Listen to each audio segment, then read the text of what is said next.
Welcome to the world of China's story tales. Dare to follow us into the night, where desire and danger entwine. Do you know how hard life used to be in our village for families without sons? At village meetings, my father never had the right to speak. On New Year's Eve, my mother was not allowed to sit at the main table. Even when the brothers divided up the family property, we were given only the old mud house, leaking from all sides. When I was 5, my mother became pregnant again. Hello. Thank you for visiting the little house with grass and trees. I hope you have a peaceful and gentle time here. When she gave birth to me, my mother lost a great deal of blood and nearly did not survive. In the years that followed, she could not become pregnant again. The village midwife said her body had been badly damaged and that she would likely never have another child. The year the family property was divided with eldest uncle, I was 4. My father was furious. He had spent most of the money and effort building the new house. Yet all we were given was the old mud house. Aunt-in-law lifted her shirt to nurse her baby and said, "You don't even have a son. What do you need a big house for? Look at my place, 3 sons. When they marry, they'll need somewhere to live." Grandmother agreed, saying daughters would eventually marry out, and in old age one had to rely on grandsons. My father's spirit collapsed at once. Now it may sound absurd, but back then it was normal to think that grandsons were family while daughters were outsiders. My father walked out of the main house and sat with his head lowered on a large stone in the yard. The moon was bright, casting a thick shadow beside him. I walked over and wrapped my arms around his neck from behind. "Dad, when I grow up, I'll take care of you and Mom." He patted my hand, his voice trembling. "Good. Sha is a good girl." In the end, we moved into the mud house. Our yellow ox and all the farming tools were given to eldest uncle. We were left with only an old foot-powered rice thresher that was about to fall apart. On the night we moved, my mother tried again and again to light the stove, but the fire would not catch. The house had been built by my great-grandfather with yellow clay bricks and a thatched roof. It had been empty for too long, dampness still lingering inside. One whole box of matches was used up. My mother suddenly covered her face, her shoulders shaking. My father poured water into the cracked jar and quietly went to her side. She clutched his waist and broke down crying. That night I slept on the bed in the north room. Cold wind blew in through the gaps on all sides. Curled up under the stiff quilt, I silently prayed that my mother would give birth to a younger brother. Then maybe Mom and Dad wouldn't be so sad anymore. Perhaps heaven heard my prayer. My mother soon became pregnant. Everyone in the village said her belly was pointed and she craved sour food. It must be a boy. My father said sons and daughters were the same. But at dinner he told my mother, "Zhang Datu invited me to Guangdong to work next year. There are many opportunities there. If I work a few years and save some money, we can build a house. Otherwise, how will we ever marry off a son?" Grandmother brought 2 laying hens and warned me, Sha, the eggs are for the little brother in your mother's belly. Don't be greedy, understand?" The village women asked me, Sha, do you want a little brother or a little sister?" I answered without hesitation, "A little brother." They laughed loudly. "Once you have a brother, your parents won't love you anymore." I panicked. "No, you'll always be your parents' treasure." They laughed even harder, never thinking how frightening such words could be to a 4 or 5-year-old. At that time, family planning was already in place, but rural households were allowed a second child if the first was a girl. When my mother went into labor, she was in pain all day without giving birth. Early the next morning, grandmother went to find the village butcher and bought a piece of fatty pork and a pork bone. By the time she returned, my mother had given birth to a girl. Grandmother stood in the yard holding the bag of meat. The midwife called out for her to come see her granddaughter. "Fair and chubby." "No need," grandmother said. "The boys in eldest uncle's house are still waiting for breakfast." She left the bone behind and took all the meat with her. Back then, life was hard and everyone liked fatty meat. Bones were cheap. I went inside to see my little sister. She was wrinkled, her face red like a tiny old man. Nothing like the fair, chubby baby the midwife described. My mother lay weakly on the bed, staring at the straw roof. tears streaming from the corners of her eyes. My father smoked and said, "Don't cry, pretty or not, she's already born." My sister was born during harvest season. Grandfather and grandmother were busy at eldest uncle's house. My father and I were busy harvesting rice. My mother lay in bed for 3 days, then got up to cook for us. Because of that, she fell ill, and whenever it rained her whole body ached. That New Year, my 2 aunts from the city came home. Aunt-in-law and the aunts played mahjong while my sister cried from hunger. My mother was busy in the kitchen with grandmother preparing the New Year's Eve meal. After an entire afternoon, it was finally ready. My mother took a moment to nurse my sister, then returned to find there was no seat for her at the table. My father and my second cousin stood up, but grandmother stopped them. "Why make such a fuss? We'll eat in the kitchen. This is really too much." I tugged at my parents, insisting we go home. My mother, holding my crying sister, patted my head. "Children don't understand. Eat your food." That night, as we left eldest uncle's house, aunt-in-law smiled and said to my mother, "Honestly, you have it easier than I do. You have no idea how exhausting it is to raise 3 sons." That night there was no moon. On New Year's Eve, every house was brightly lit. Yellow light flowed along the muddy village road. I quietly asked my parents why we had to endure all this. My father snapped that I didn't understand. My mother's face was hidden in the darkness. "It's because I couldn't give birth to a son. They don't believe me. I'll take care of them." My father no longer went to Guangdong. Without a son, there was no need to build a new house, just get by day to day. People say poor villages are hard, but when words cut, they hurt more than anything. At some point, my father gained a nickname, Zhang Lazi, a mule, born of a horse and a donkey, unable to reproduce. When the clan needed money to repair the genealogy, someone joked that Zhang Lazi's family didn't need to contribute. No sons, and you still ask him for money? That's bullying. My father stayed silent. My mother only dared to complain quietly at home. Outside, she smiled and never argued back.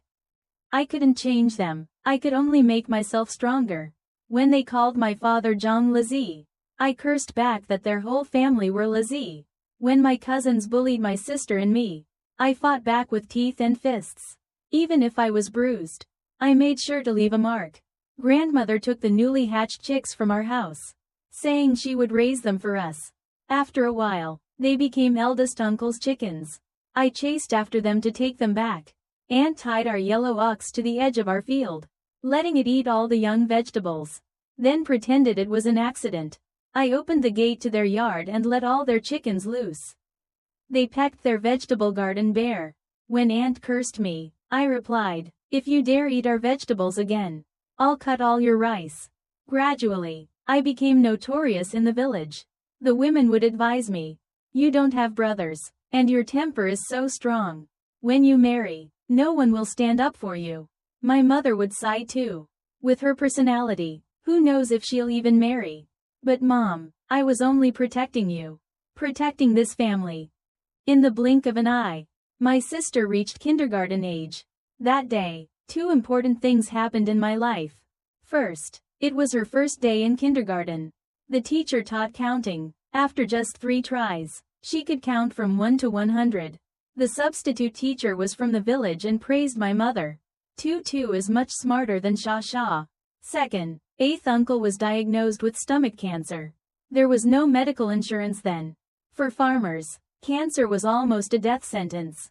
But his daughter, who had studied at a technical school and worked in the city, took him to a city hospital, where most of his stomach was removed.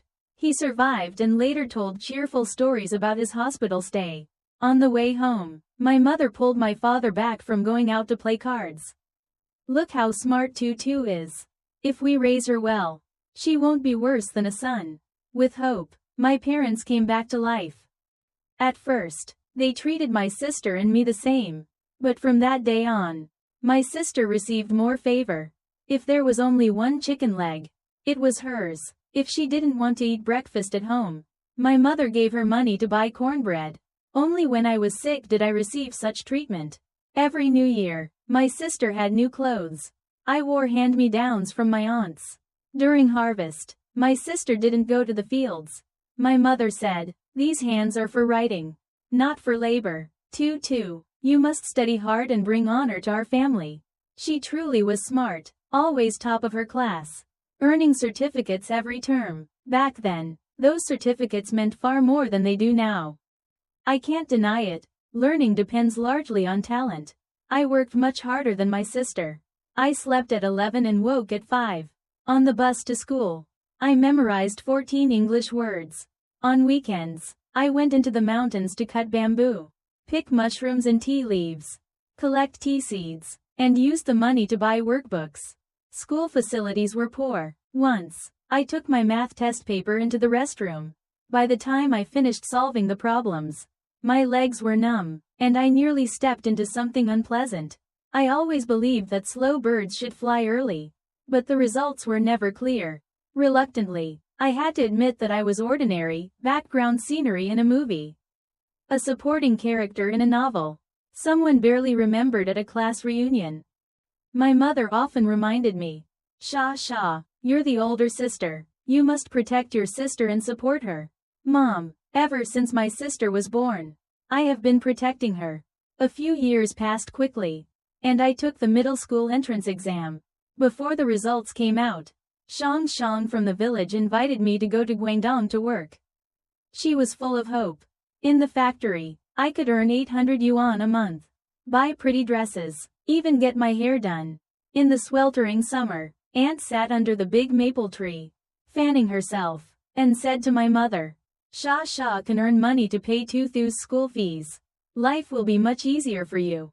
My mother smiled. Yes, now everything depends on Tutu. I kept delaying, until the day the results arrived. That summer was unbearably hot, yet my hands and feet were icy cold.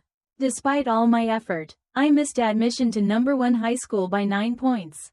Just 9 points. If I had tried a little harder, done a few more practice tests, checked my answers more carefully, would my life have been different?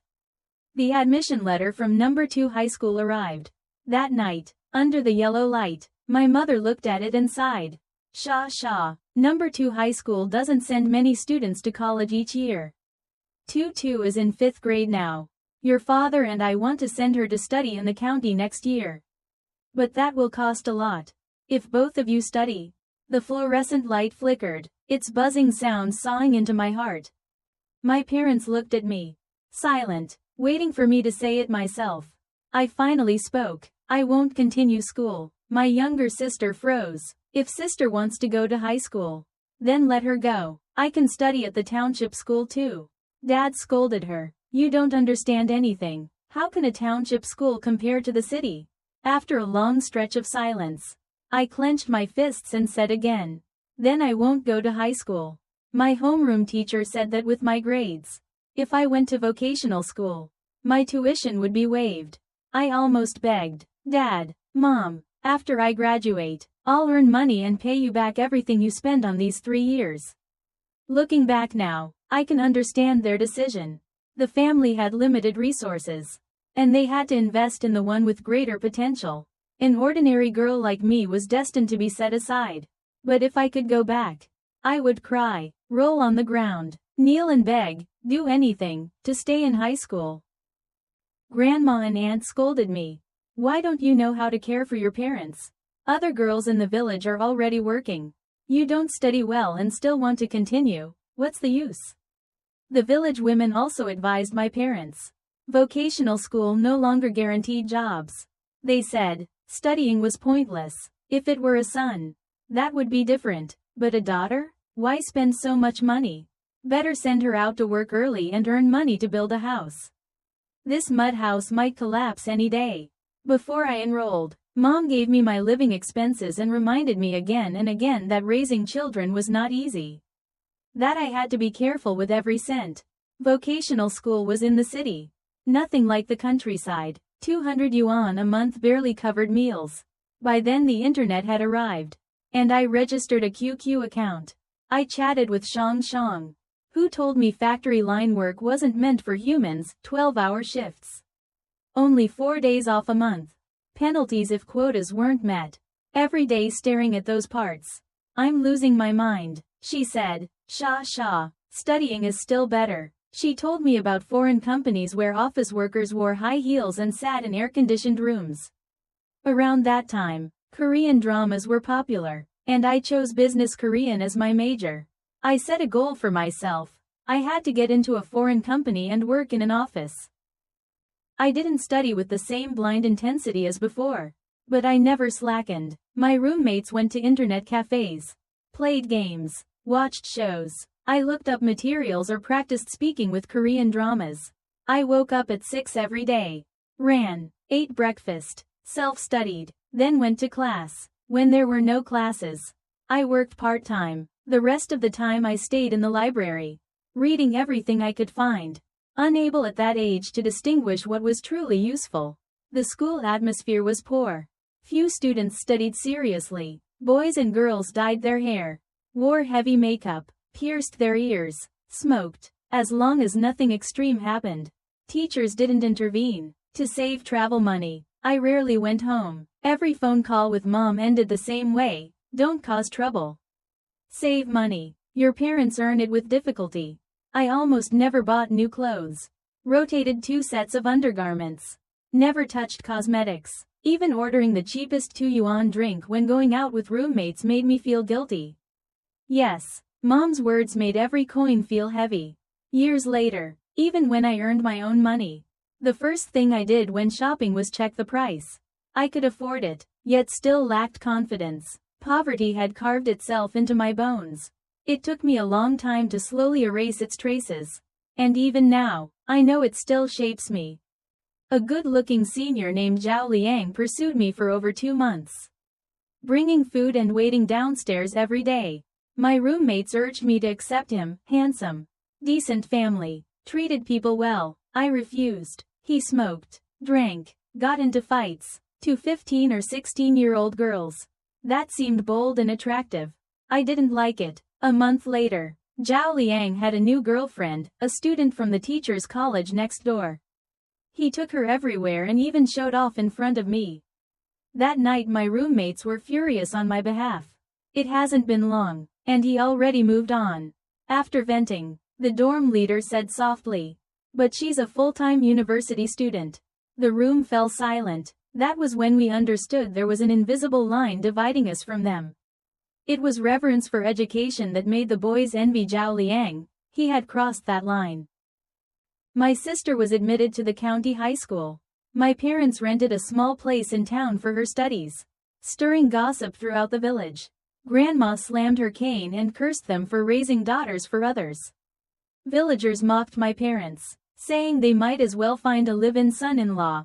Mom held back her anger, told my sister to work hard, then said to me, "You must study hard too. When you start your internship, things will ease up." Life in the county was hard. My parents pushed a small noodle cart, sometimes chased away by city officers, earning just enough to get by. Vocational school lasted 3 years. In the second year, internships were arranged on production lines. I refused, along with a few persistent classmates, and chose to find work myself. My grades ranked first, and I'd won several awards. I bought myself a set of office clothes and asked my roommate to help me with makeup. That day the weather was beautiful, sunlight pouring down like a good omen. Resume in hand, full of hope, I went to interview at a foreign company, and unexpectedly met the teacher's college girl again. For a moment I panicked, then steadied myself. She skipped classes and drifted between cafes and bars, while I studied relentlessly. As we waited, I rehearsed my Korean self-introduction over and over. When the recruiter arrived, she scanned the resumes and split them into 2 piles. When my name was called, I stood up, ready. Then her next words were like cold water. "Those on this side follow Engineer Liu to the factory floor. The rest stay for round 2. I stepped forward and asked, emotional, "Why?" She glanced at my resume and said calmly, "You have a vocational diploma. Our office requires at least a bachelor's degree." She paused. "It's too low." In an instant, hope shattered. I barely heard her say I could become a team leader if I performed well. The university girl went on to the next round, casting me a knowing glance as she left. That day it poured. I was soaked through, crying in the rain. Why, after all that effort, was there still no chance? I tried other companies. All rejected me. One said bluntly, when a chicken stands next to a phoenix, they choose the phoenix. My parents comforted me. As long as there was work and income, it was fine. Aunt mocked me. She had said vocational school was useless. Was my fate really to be a screw on an assembly line? Were my 2 years of effort meaningless? My roommate dragged me to a movie. Outside the theater, I met the university girl again. Polished and professional, she smiled. I broke up with Zhao Liang. We weren't from the same world. She lifted her coffee cup. If you want to catch up to me, take the college entrance exam first. Vocational students could take the exam? I was confused. During harvest, I returned home and saw Shang Shang. She was pregnant and getting married in 3 days. Not yet 18. At the wedding, her belly was huge, hair messy, red dress stretched tight, cheap lipstick smudged. I asked if her husband treated her well. She laughed lightly. We worked at the same factory. Things happened. Now there's a child. What's good or bad? Walking home in the heavy summer rain. Fear seized me. Was this her present and my future? If I surrendered to fate, would I soon return pregnant too? I pushed open the creaking gate and shouted, Dad, Mom, I want to take the college entrance exam. The main room was full of people. Mud still on my parents' shoes. Grandma, eldest uncle, aunt, and a strange mother and son were there. The son was 24. Dull-eyed. Aunt wanted to match us. Grandma cursed me the moment she heard my words, calling me crazy. Aunt tried to smooth things over. Sha, you've been drinking, haven't you? Don't talk nonsense. My nephew has good conditions. He just built a new house. I'm your own niece, Aunt said smoothly. Of course we'd think of you first for something good. Exactly, someone echoed. We'll give 30,000 as the bride price. A woman in a bright red jacket laughed. You won't need to prepare any wedding things. Grandma beamed. Just look at her. You can tell she's a good person. She'll treat my granddaughter well. My granddaughter is capable. The woman looked me up and down. Just a bit thin. Childbirth might be hard. My son is quite sturdy. Then she added casually, how about this? On the 18th we get them engaged first.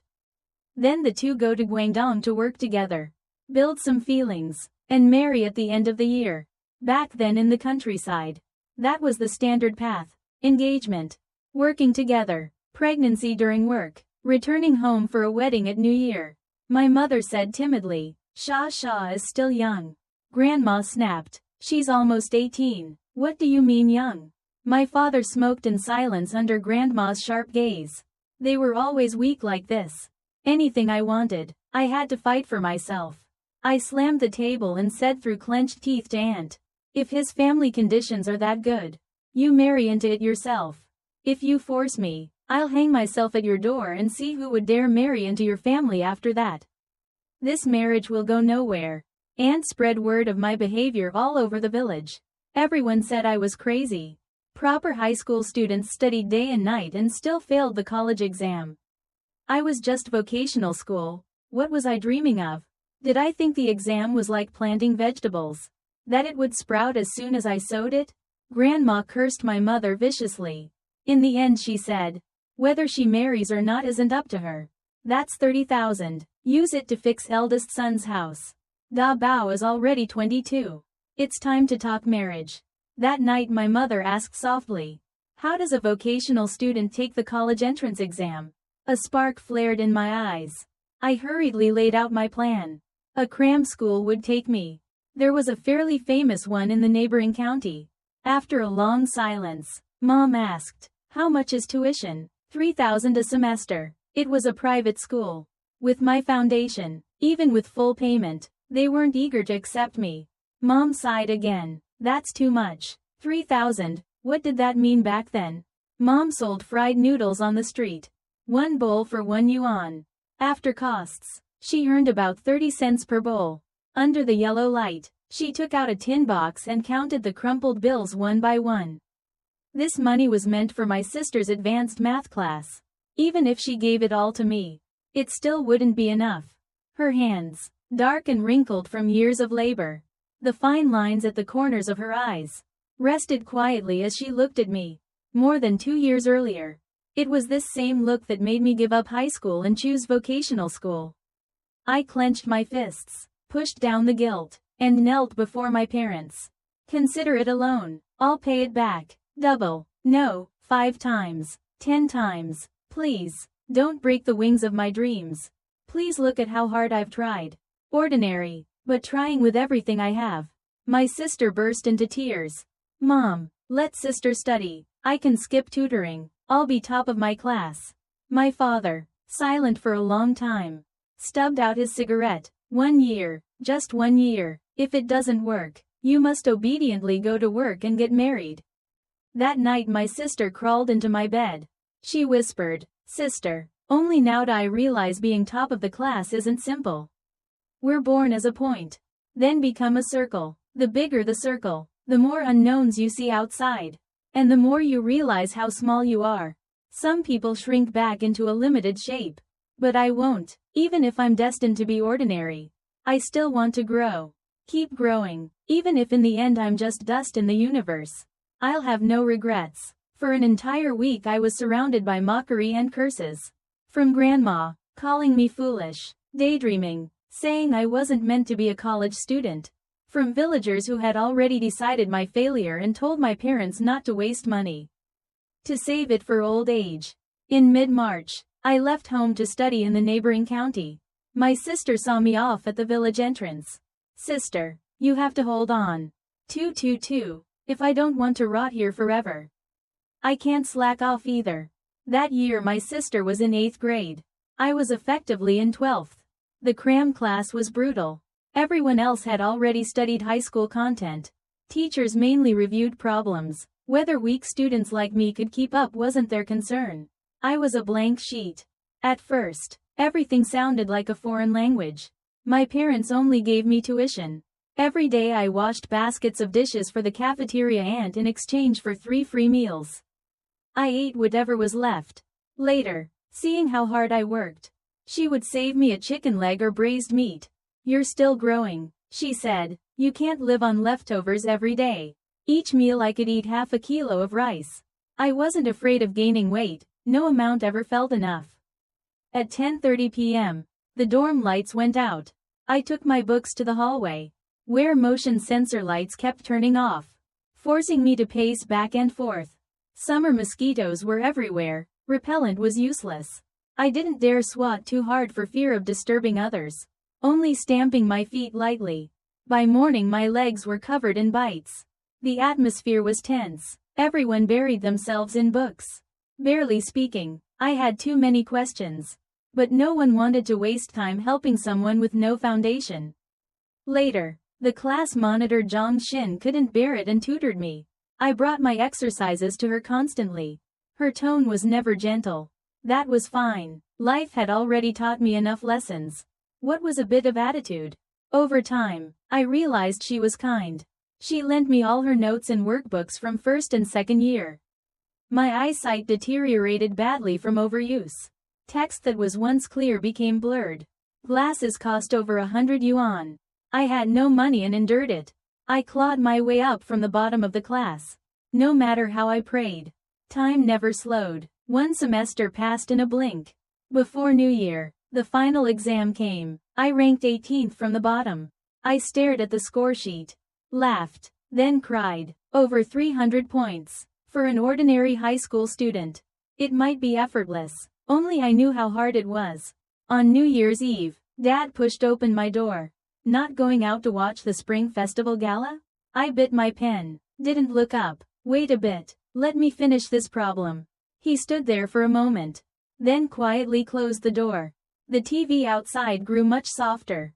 When I finished and went out, the song Unforgettable Tonight was already playing. On the 2nd day of the new year, Grandma and Aunt brought up my marriage again. This time the bride price was 80,000. Miss it and there'd be no next chance. My father was rare in his firmness. Marriage can wait. Let her finish the exam first. Aunt widened her eyes. A girl only has a few good years. After 20, there are no good matches. You'll regret not listening. After the holiday it was February. Time was terrifyingly tight. I realized I'd reached a threshold. Time was never enough, and anxiety consumed me. The cafeteria aunt stopped letting me wash dishes. I panicked. Mom had only given me 100 yuan for living expenses. Nowhere near enough for a month. The aunt wiped her hands on her apron and smiled. From now on, come eat 3 meals a day.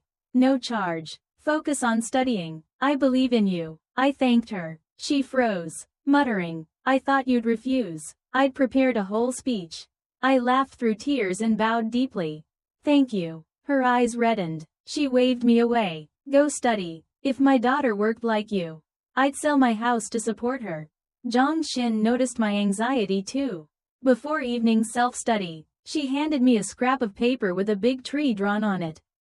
Imagine a dynasty's history as a tree. Years are the trunk. Events are branches growing layer by layer. Memory works the same. Find a method that suits you. She broke my barrier. I shut out all distractions and studied day and night. June arrived. Lilac bloomed under the dorm. Its scent drifting faintly. The exam approached. One evening after dinner, Zhang Xin pulled me to walk around campus. Darkness crept in. Half her face sank into shadow. Sha, if you don't pass this year, will you retake? I won't have another chance. I clenched my hands. Don't worry, you'll pass. But I want Fuden. She suddenly squeezed my hand. Come on, let's use this last bit of time. One more practice set. The next day was the exam.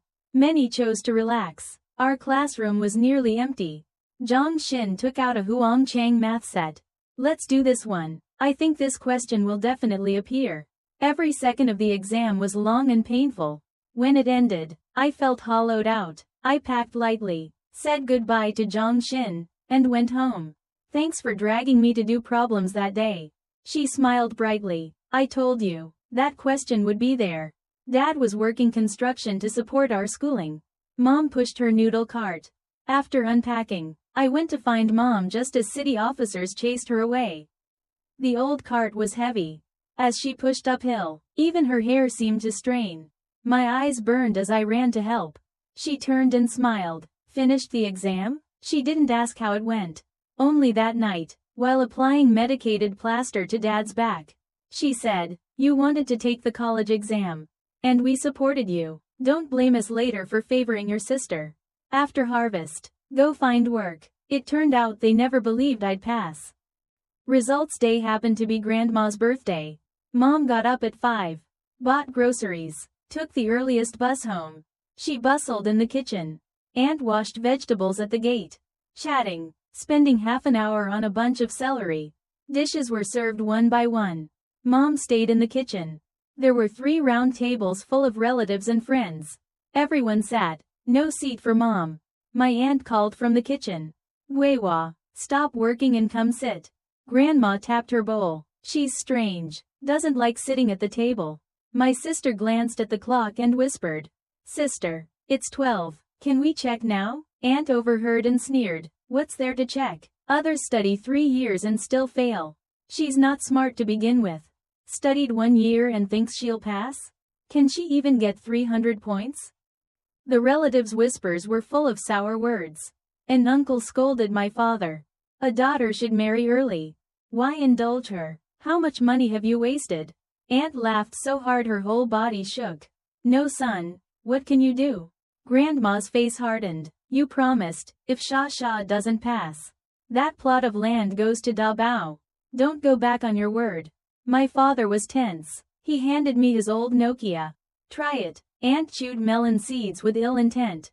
Sha, everyone cares. Put it on speaker. I knew my result wasn't just my future, it was my father's face. My mother's footing, and the unused family land. I took a deep breath. Called the hotline, entered the exam number etched into my mind, and waited. The mechanical voice read out, Chinese 121, Math 92, English 105, Social Sciences 240, total 548. That year the D-track cutoff was 523, A-track was 578. My hands shook, ears ringing. I pressed repeat, thinking I'd misheard. The room, noisy a moment ago, fell dead silent as the voice repeated itself. My sister reacted first, throwing her arms around me. Sister, you passed. You passed D-Track. 25 points over. You're amazing. Dad's eyes reddened. He drained the glass in front of him, murmuring, she passed. She really passed. Mom had leaned against the door without anyone noticing. She turned her back to wipe her tears, then slowly sat down. Dad went to her. She clutched his leg and sobbed. He patted her shoulder. Why cry? This is good news. Sha passed. We have hope now. My sister wiped my face, grinning. Sister, don't cry. Me? Crying? I wiped my cheeks, wet with tears. 548 points. Maybe nothing to the truly gifted. But I am Jung Sha, ordinary. All my life I tried my hardest and never once took first place. I could count my certificates on one hand. I never solved the last math problem. I was never the child my parents noticed most. No one in the family had ever praised me. A year earlier I'd been rejected by a foreign company. But now I had passed the college exam. Even if it was only a second-tier university, it was enough to pull me out of the mud. Aunt almost snapped her chopsticks, sneering. Second tier, not a key university. What's there to be so happy about? I wiped my tears firmly. Of course I'm happy. Isn't it still over the line? Eldest brother and second brother didn't even pass high school. Cousin's about to take the middle school exam. Right? My cousin, gaming, scowled. Don't drag me in. I'm not the studying type. Aunt snatched the console. Can't you focus for once? He shot back. Did you ever focus on me? You went to the county to tutor Sister Shaw and Tutu. Why didn't you take me? Aunt snapped. You only score 300.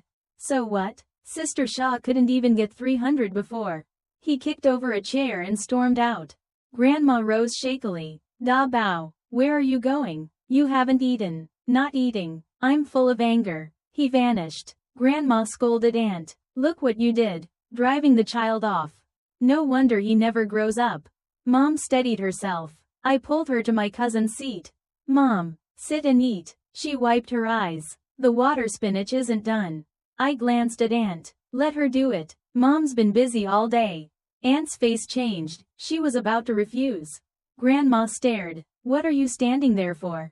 Go. With guests waiting, Mom sat, relaxed, smiling in quiet satisfaction. I was the first full-time college student in the Jung family. Among the younger generation present, the highest education before this was junior college. In minutes, the tone changed, congratulations and praise poured out. At past gatherings, Uncle's 3 sons were always the center. Now the attention was on us. Jian Jun, you've got backbone. Sha got into college. Tutu will too. 2 daughters in college. What a future. My aunt laughed. At festivals you'll drink endless good liquor. Where we're from, sons-in-law bring liquor to their in-laws. A cousin sighed. No son, no worries about bride price. When the time comes, you collect it and keep it. Right, college-educated daughters. Bride price at least 80 or 100,000. My smile faded. Hear that? Terrifying. To them, a girl's value, even passing college, meant a higher price. Another cousin lamented how marriages had changed.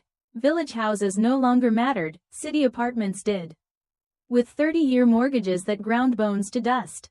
Complaints spread. If you found a partner while working away, fine. Otherwise matchmaking cost a fortune.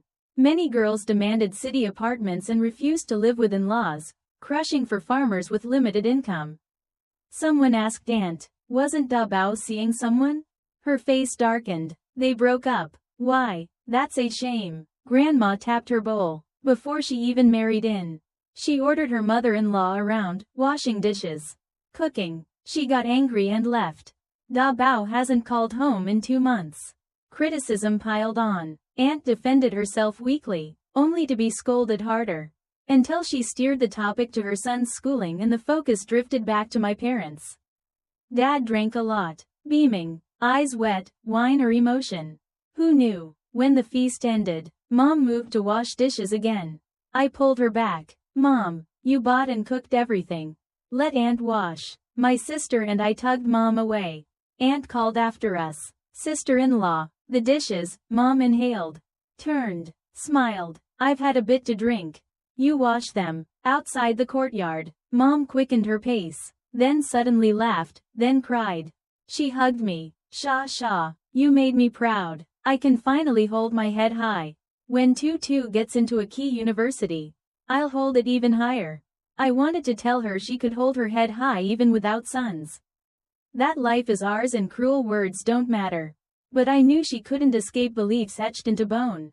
Since childhood, only my sister and I kept moving forward. Our excellence would be Mom's pride and confidence. News traveled fast in the countryside. That night the whole village knew I'd passed. Everyone was shocked. I'd never shown academic talent.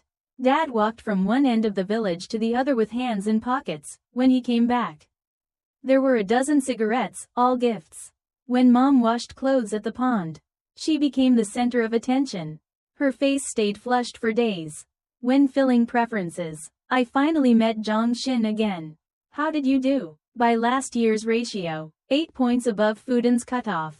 Probably fine, just not my ideal major. As long as you get in. Her eyes shone. The homeroom teacher pulled me aside. Zheng Sha, if you studied another year, you could make a key university. Another year, my parents wouldn't agree. I shook my head. This is enough. Zhang Xin put an arm around me. Don't be sad. You can do a master's. With your willpower. Fudan isn't impossible. I'll wait for you there. I chose a second-tier university in Li Province and applied for student loans. My parents were proud. I thought my life had turned a page, but many things hadn't. That summer I helped Mom sell fried noodles and took all kinds of part-time jobs. Once I wore a thick mascot suit for a store opening, 38 degrees Celsius heat. After a full day I was drained. At home I saw a watermelon chilling in water and grabbed a knife. Mom came back and clapped my hand. Wait for your sister to get home. She'd walk back from school in the heat. Can't you wait an hour? She frowned. Why are you so impatient? She nagged until, under my insistence, she cut it. When Dad came home, she scolded me again at dinner. But Mom, if it were my sister who wanted it, would you make her wait? Before term started, Mom counted out 500 yuan, 200s, 350s, the rest 20s, counted it 3 times. City inspectors were stricter, business was hard. Dad's boss kept owing wages. Spend carefully. Be good. Don't cause trouble. As she handed it over, she pulled back 100. You worked this summer, you must still have some. That night my sister slipped me 200. Where did you get it? Fourth aunt gives me 100 every new year. I saved it. Smart kids are loved more, and get privileges. I told myself I'd earn my way in college. Li Province had many universities, 2 985s. 1 211. Next to them, our second-tier school barely registered. I tried tutoring, hearing my school's name. They refused. Weekends I handed out flyers or worked openings, irregular. Competitive, with middlemen taking cuts. By chance I found an evening shift at a tea house. 5 o'clock to 11:30 p.m. dorms closed at 11 o'clock. Each month I bought fruit for the dorm manager. Sometimes brought clean pastries from the shop. She kept the door for me. Dinners were free, another saving. I started as a server at 1.200 a month, hard work. Then I noticed tea artists earned more and worked lighter. With spare time I audited tea classes at the agricultural university. I was a spinning top, days shuttling between campuses. Nights at the tea house. Asleep after midnight. Waking as a fresh fighter. Compared to the college exam, the tea certification was easy. I passed intermediate, pay up 600. Then advanced, another 600. By the end of freshman year, my base pay was 2.400. When customers I served later recommended tea to others, I earned extra commission, about 3.000 a month. At that time, graduates in my major were typically making just over 2.000. That year my sister tested into the top 30 countywide for middle school. A key high school in Li Province contacted my parents to recruit her. The county school tried to keep her, offering free tuition and boarding. Grandma and aunt firmly opposed going to the province. What's there to think about? Stay here. Provincial tuition and living costs. What if she doesn't get into college? Wouldn't that be wasted money? My sister wanted to go. In recent years the county had lost talent. Good teachers were recruited away by provincial and city schools. And college admission rates kept falling. My parents hesitated, money again. I rushed home and took out 5 yuan. Of course she should go to the province. The higher the starting point, the higher Tutu can climb. Her life will be different. I'd taken too many detours. I wanted her path smooth, free of wrong turns. Mom said with a trace of pride that I could pay my sister's tuition. Grandma and aunt were shocked. After all, I was still a student.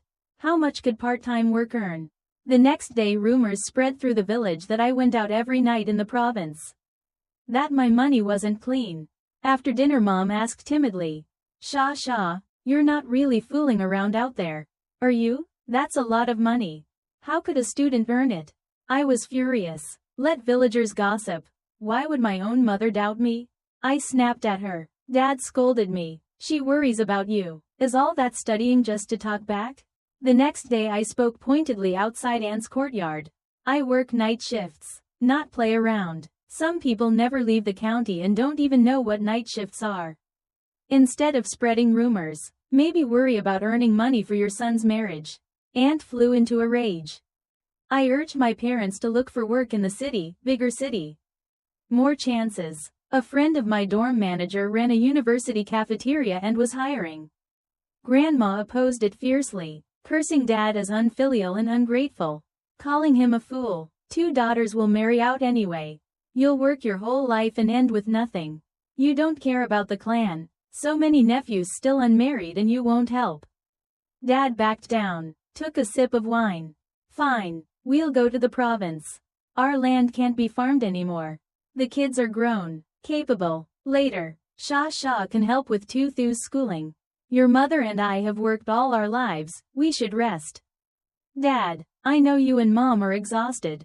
But you're only in your 40s. I'm still a student. I can't ask you to struggle more, I can only push myself harder. That was when I truly understood how hard it is for a girl to climb. Countless hands pull you down. Relatives who should support you sometimes become the heaviest burden.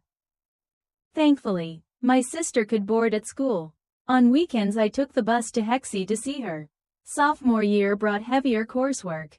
I had to prepare for Set 4 and work even more. Big cities are crowded with talent. My sister placed top 100 in her track on a retention exam. She was devastated. Sis, I really tried harder than before.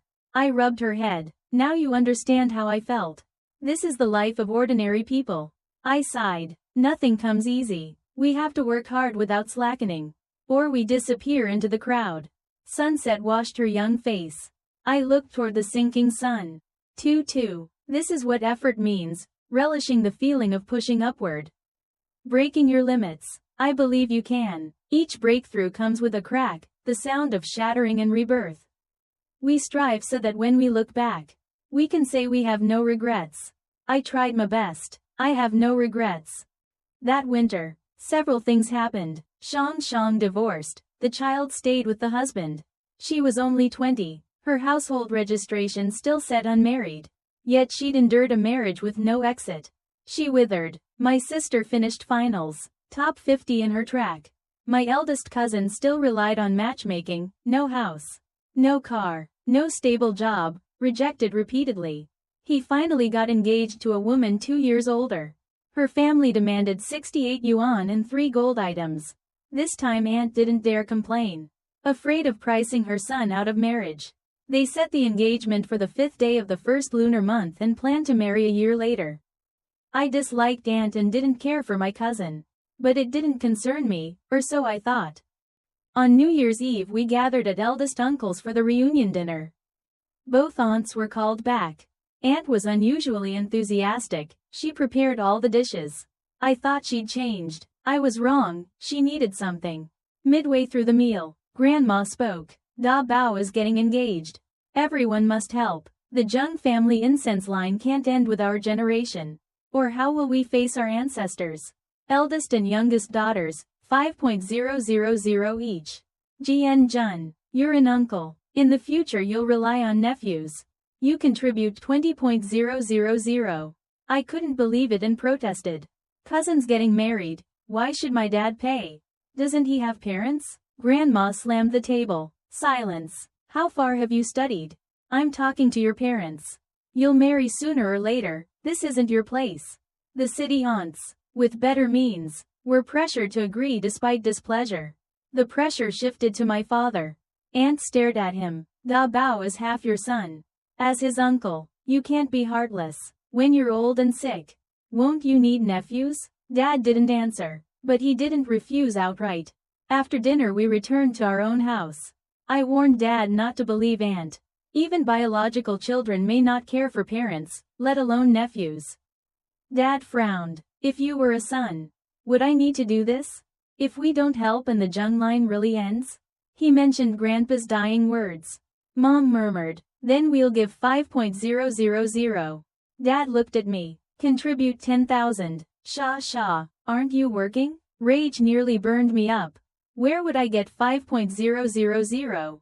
I don't have money. Dad slammed the table. Don't you earn well? Won't even help the family? I have to take care of myself, and Thu's tuition and living costs. I fought not to cry. Dad, I'm a student too. I'm only 20. I want what others have, nice clothes, movies, trips, love, youth, but I have to earn money. My money is traded from youth and joy. I'll give to my sister. To you and Mom, but not a cent to my cousin. I don't care whether the Jung incense ends. We argued fiercely. Mom couldn't stop it and cried. I slammed the door. Mom followed, the light catching her gray hairs. She sighed. It's my fault. If I'd born a son, your father wouldn't be so tired. Again, I cut her off.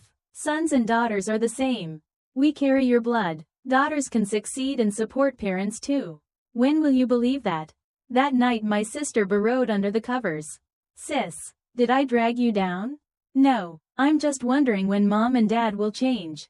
When you graduate and earn money. Maybe they will. Really? She nodded hard. They will. In the end Dad scraped together 10.000, some borrowed. I was angry and sad. Aunt wasn't satisfied. Only 10,000? Not enough. She looked at me. Sha earns money, won't you help at all?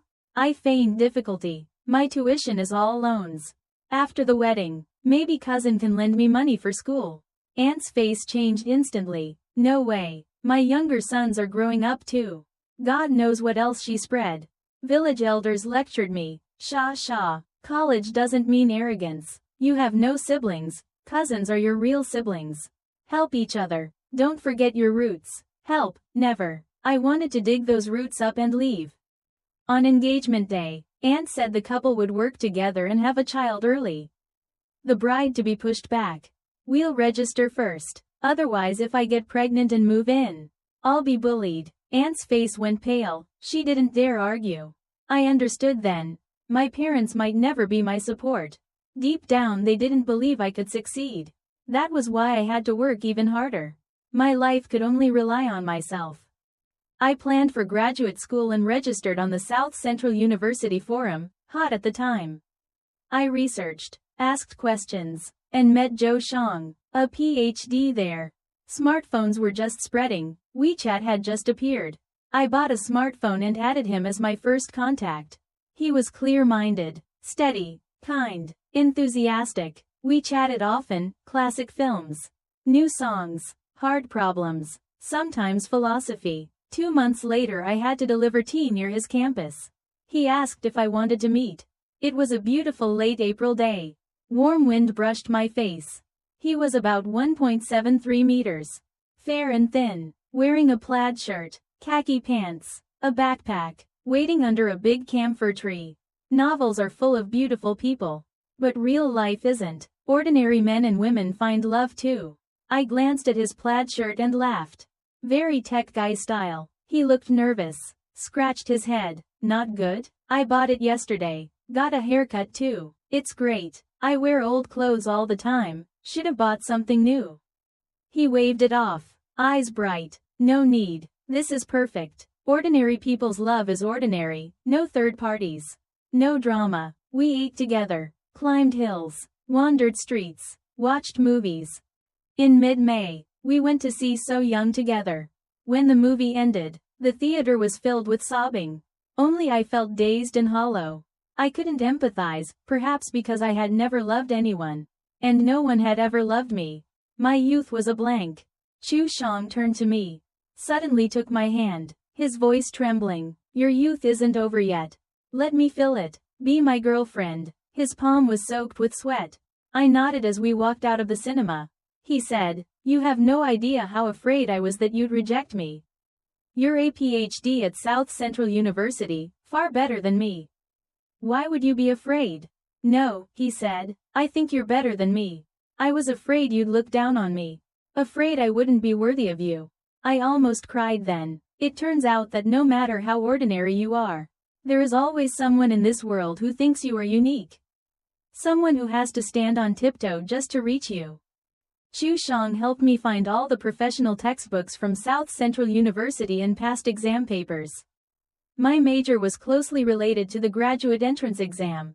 But coming from a second-tier university and aiming for such a top school and program, I had to be a foolish bird that flew early. Looking back now, I was young and full of energy. Even with days packed tight, I still had room for love. By the first semester of my junior year, the conflict between work and exam prep became acute. I had to choose. The tea shop I worked for belonged to a large tea company that was preparing to expand overseas. Because I majored in English and understood tea, I was a perfect fit. The manager wanted me on the team. If I succeeded, I would be credited with opening the foreign market. But the graduate exam was approaching, and my time was limited. Chu Shang supported my taking the exam. If you start working now, he said, you'll lose the time and environment to prepare. And the advantage of being a fresh graduate, standing hand in hand amid wild chrysanthemums in early autumn. He said about living expenses.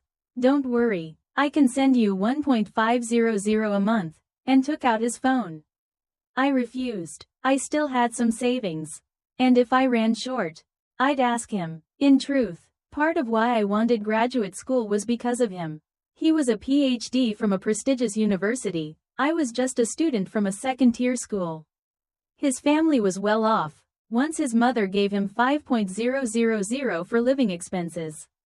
I thought it was for the semester. He said it was for a month. I wanted to narrow the gap between us. The college entrance exam pits intelligence and effort against each other. But the graduate exam was different then. Intelligence was secondary, perseverance, endurance, and resisting temptation mattered more. When my parents learned I wanted to take the exam, they opposed it. Another 3 years. They were getting older. You were never that smart. If you quit working to study and don't get in, you'll lose on both ends. If you go to grad school, who pays your sister's tuition and living expenses? But I was no longer 17 or 18. Dependent on them. My sister said she could take loans for her tuition. With no other choice, my parents yielded. That year, apart from Chu Shang and my sister, I almost cut off social contact. The thought that we might study at the same university filled me with motivation. I absorbed knowledge like a sponge, waiting for the day I'd stand on the scales of fate. That day finally came. That winter was especially cold. The ground froze overnight. Yet the 2 exam days were blessed with rare sunshine, warm on the skin. I did well on the first 3 subjects. Chu Shang waited outside the exam room, planning to eat together. Then my phone rang. It was my mother. I hesitated for a few seconds before answering, and heard her panicked voice. Your father drank at someone's house. He fell on the way back. His head is covered in blood. Sha. What should I do? For a moment, I thought of hanging up. There was only one subject left.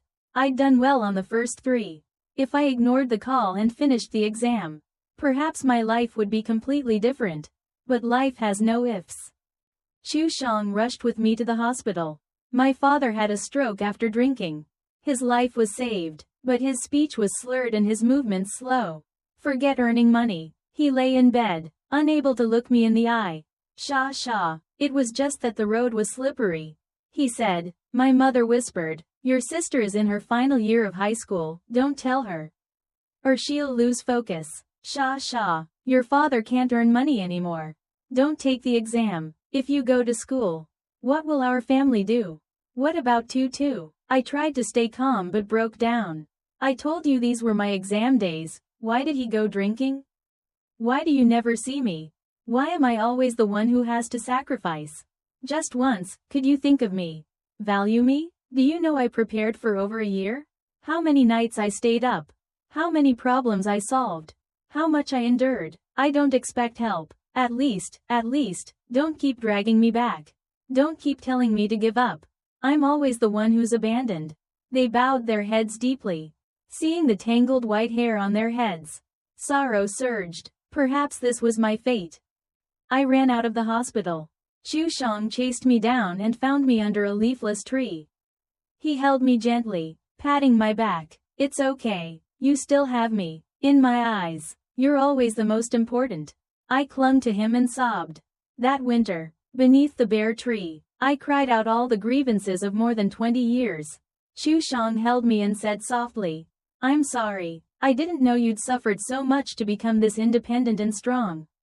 I never spoke much of my past. What is there to glorify in suffering? If I could choose, I'd want to be a cherished princess too. When I returned to the ward, my mother said, then take it again next year. I can wash dishes, 2,000 a month. My sister eventually learned the truth. Sis, when I get into university I can get scholarships and work part-time. I'll cover your living expenses. You focus on studying. My mother hesitated, words on her lips. I won't take the exam anymore. I said, preparing for graduate school is like fighting a war, push forward. Weaken, or collapse. My spirit had been crushed, the drive was gone. My father bought rural medical insurance, over 100 per person at the time. I'd urged them to buy it. Aunt had mocked it as a waste of money. But now it mattered. The insurance required paying up front and reimbursed later. I didn't have enough. Chu Shang helped me with over 10,000. During the new year, the reimbursement came through. My parents said nothing. When I asked, they hemmed and hawed. Holiday expenses were many. And they planned to repay Chu Shang at least part. My mother said, he's your boyfriend, helping your father is only right. I was so angry my ears rang. Mom, he's my boyfriend, not my husband of 100 years. If I take this money, how will I ever hold my head up before him? I threatened that if she didn't give me the money, I'd never give my parents another cent. In the end, she handed it over. At night, the thin boards couldn't block my mother's muffled sobs. If you don't earn money later, I'll still have to take care of you. Tutu is about to enter university. There's no income at home. I just wanted some money for peace of mind. I know you've had it hard. But you're young and capable. Your father and I are old. After a long silence, my father muttered that he shouldn't have drunk. That he'd ruined Shaw's future. That he deserved to die. These are real parents. They have many flaws, many failings. They raise you and give you just enough love that you can't love them deeply. But you can't sever ties either. I've read many books, but none taught me how to deal with parents. My roommates and classmates pitied me when they learned my situation. But I still had much to do. My graduation thesis, after New Year, the Tem 8 exam, and finding a job. I'd abandoned Tem -8 to prepare for graduate school. Now I had to pick it up again. Chu Shang suggested I relax a bit. He worried about my mental health. It's fine. I smiled. I can't sit still. And wasn't it my diligence that you liked at first? He loved me now and hoped I'd be gentler. But I was so ordinary. If I didn't work hard, I could slip at any moment and vanish into the crowd. I believed his words were sincere then. But would he think the same in a year? 5 years? 10? After TEM 8, I started job hunting with a second-tier degree and missed campus recruitment. Finding a suitable job was extremely hard. Many classmates had signed contracts. Salaries were around 2.500 to 3.000 was rare. After much thought, I contacted my former tea shop manager. As expected, he asked if I wanted to return. He offered a tea ceremony trainer position with a base salary of 3.200 plus commissions. The tea factory wasn't small, there were promotion opportunities. My pockets were empty, I couldn't be picky. That year, Chu Shang also graduated with his PhD and signed with a large company at 50,000 per month. That was the power of knowledge, knowledge that converts efficiently into money. I graduated from college. My sister took the college entrance exam and followed my advice to choose the science track. The cutoff was 522, she scored 664. When the results came out, my mother wept with joy. At last, she could hold her head high. Who could say she hadn't borne a son? Were their sons better than her daughters? My father was deeply moved too, saying he had to stay healthy to enjoy his daughter's blessings. In recent years, my second cousin married as well, draining aunt's savings yet again. Both daughters-in-law were difficult. Both became pregnant in turn. Aunt cared for one while neglecting the other. Life was truly tense. By contrast, my parents had fewer such worries. When it came time to choose a university, my parents kept saying they didn't want my sister to go too far away. Later, Chu Shang took her to visit South Central University. In the end, she chose one of the university's key majors. When the admission notice arrived, my parents threw a banquet in the village, put up several ceremonial arches, and even hired performers. They wanted the whole world to know this great joy. My sister had done far better than I ever had, so of course their happiness was justified. My mother explained, if we don't hold a banquet, we won't be able to collect the gift money. When you and Xiao Chu get married later, we'll hold one too. The gift money will be enough to cover your sister's tuition. She also gave my sister another 2 yuan for living expenses, instructing her carefully before she left for school. Spend money when you need to. Don't let classmates look down on you. If it's not enough, message me. I was still a little sad, but I was used to it. Besides, I no longer expected love from them, because in this world, there will always be someone who loves me sincerely. Chu Zhang's older brother happened to be a teacher in my sister's department. He took us out to eat and formally introduced her. Thanks to that, my sister was able to participate in several projects while still an undergraduate and even published a paper. This would undoubtedly benefit her future development. Chu Shang had just started working, busy as a dog. In contrast, I suddenly had much more free time. I caught up on movies I'd missed and read books I'd never had time to open. After more than a month, I began to feel empty and bored. That day was my birthday. Chu Shang took me out to eat and gave me a dandelion necklace. Sha, he said, I think you're like a dandelion. I stroked the necklace. Yes, ordinary. No, he said, whether it's storms, drought, fertile soil, or cliffs, it can survive anywhere. It never truly dies. He took my hand. Sha, why don't you try the graduate exam again? You already have a foundation, it shouldn't be too hard. Zhang Xin had been admitted to her dream graduate program. When she texted me happy birthday, she added, Sha, try again. I believe you can do it. Since I was idle anyway, I decided to try once more. My parents still didn't agree, they only urged me to get married early. Don't miss a good man like Chu Shang. Every time I went back to the village, my aunt-in-law would say, marrying a good husband is what matters most. Someone like Xiao Chu, you must have ancestral blessings to meet him. You have to seize the chance while he still loves you. Countless nights, I relied on coffee to keep going. I stared at the street lights outside my window that stayed lit all night. This city was growing more and more prosperous, it seemed to accept everything. But in truth, if I didn't give it my all, I would never truly belong. In December of that year, I stepped into the exam room once again. This time, I turned off my phone, no one could stop me. The written exam results came out on January 12th. My aunt-in-law had arranged blind dates for Tambao, but none of the girls were interested. I entered my exam number on my phone to check my score.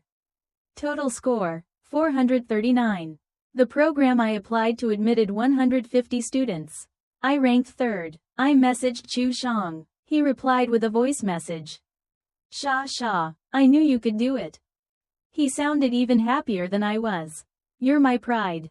I had contacted my prospective advisor more than a year earlier, when I didn't attend the final exam back then. I explained my family situation to her. Meeting her again at the interview, she asked a few questions and then said, "This student contacted me over a year ago.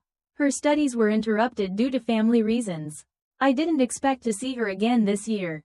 Her meaning was crystal clear: she's chosen me, no need for anyone else to compete. She was an advisor Chu Shang had researched thoroughly, strong academically, with many projects, and she didn't exploit students.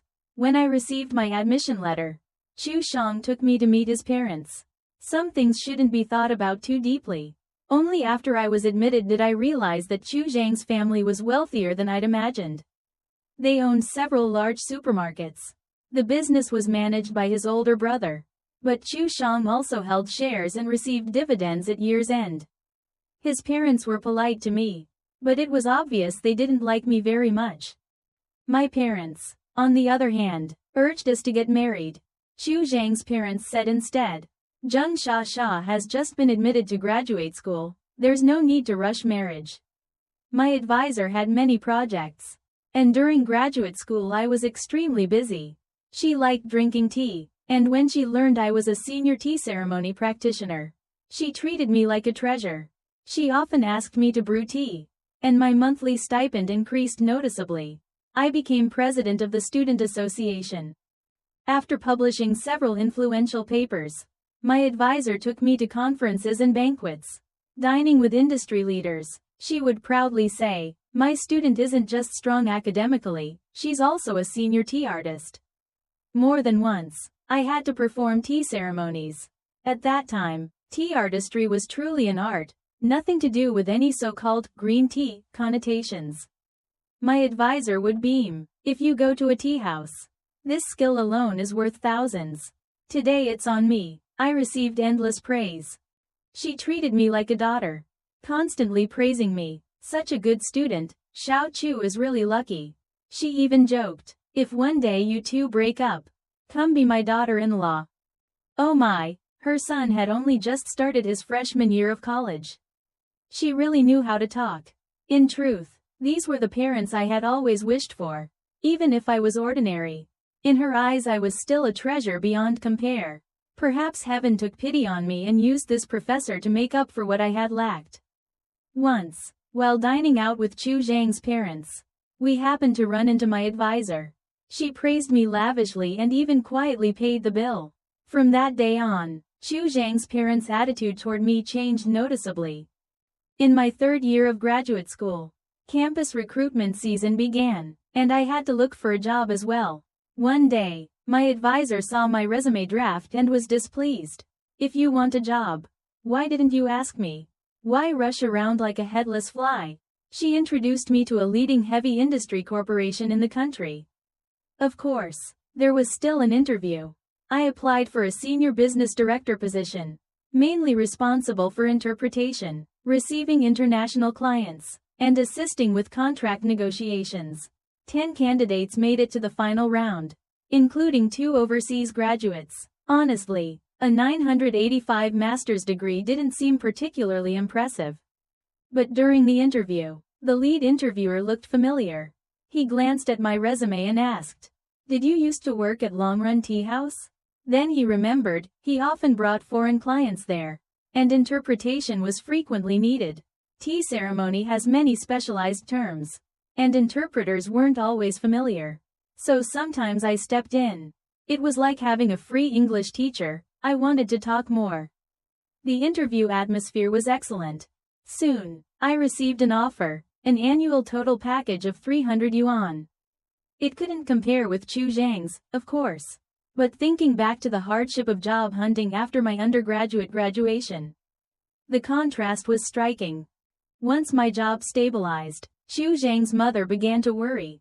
"You're not young anymore. Marriage and children should come sooner. You see, marriage is like this. Only when you have enough leverage are you respected and valued." My sister was in her 3rd year that year.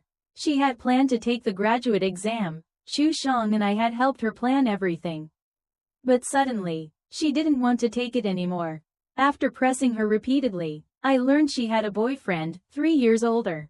A junior college graduate, now working in sales. He was eager to get married. My head felt like it exploded. After meeting him, I found him slick-tongued and unreliable. Heaven gave you such a sharp mind. Are you using it all on love? You worked so hard to get into college just to graduate and get married? Why would he stop you from taking the graduate exam because he's afraid your education will outstrip his? 2-2. You're not walking the same road. We were both heated. 2-2 snapped back. You only went to an ordinary university too. Brother-in-law has a PhD, he doesn't look down on you. A tongue is right. You interfere too much. I'm not 3 years old. I'm responsible for my own life. In that moment, sadness flooded me. I had always planned everything for her, hoping she'd take fewer detours, and this was the result. Interfering too much. 2-2 realized she'd gone too far and apologized softly. I'm sorry, sis. He really treats me well. The internet always says to respect and bless, but she was my only sister. Was I really supposed to watch her fall? During that time, our relationship was tense. Thankfully, Chu Shang mediated, or it might have shattered completely. My parents were anxious too. They had no other way and could only ask me to persuade her more. It dragged on until late October. One day, 2-2 suddenly called me. Sis, I broke up with him. They'd had a fierce argument. She'd wavered. The boyfriend had come up with a scheme. He'd pierced the condom, hoping she'd get pregnant by accident so marriage would be inevitable. Thankfully, 2-2 hadn't lost her head entirely to love. That night, she held me and sobbed. The next morning, in the pale light of dawn, she asked, Sis, if I start preparing now, is it still in time? Of course it is. After 2 years of work, during a major company reshuffle, I was promoted to deputy department head. Under pressure from both families, Chu Shang and I held a grand wedding. Relatives from both sides came. My mother-in-law gave me immense face. She gave a change of title gift of 100,000 yuan and praised me openly before the guests. My aunt-in-law was so jealous her eyes nearly popped out. She even asked the waiter if she could pack up a large lobster to take home. My father's recovery, both physically and in speech, was quite good. When he placed my hand into Chu Zhang's, his eyes were red. Sha didn't grow up easily. You must treat her well.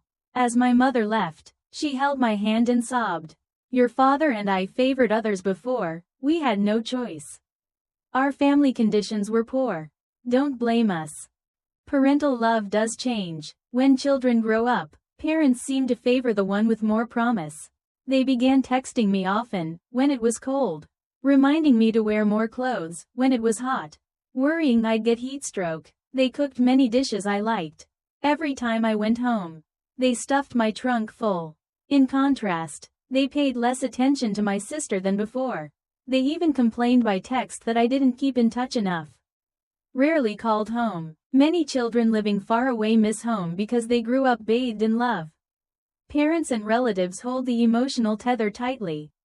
But I wasn't like that. I was always the one left behind. Always ranked last. You never gave me fierce, abundant love. How could you ask me to be attached? My in-laws treated me well. Chu Shang treated me exceptionally well. In this world, I already have people who love me wholeheartedly. I've grown up. I no longer need my parents' love so desperately. I see things more clearly now.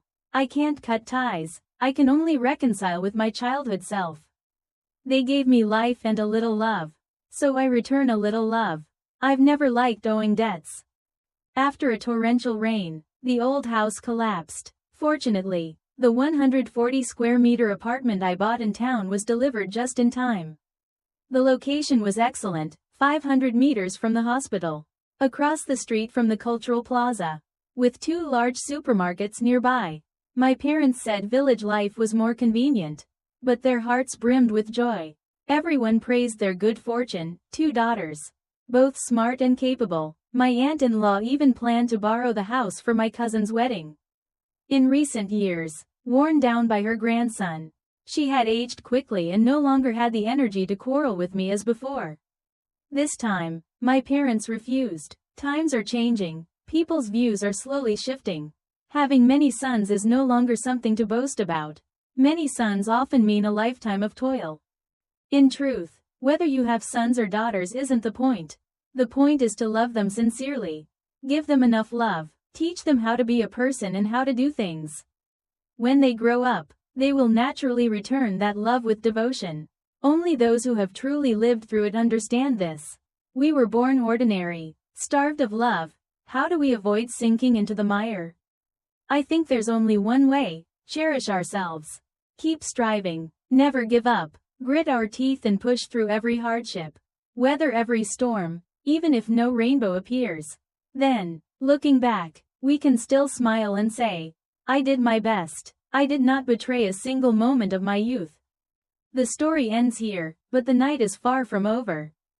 Join us again, where new secrets and passions await.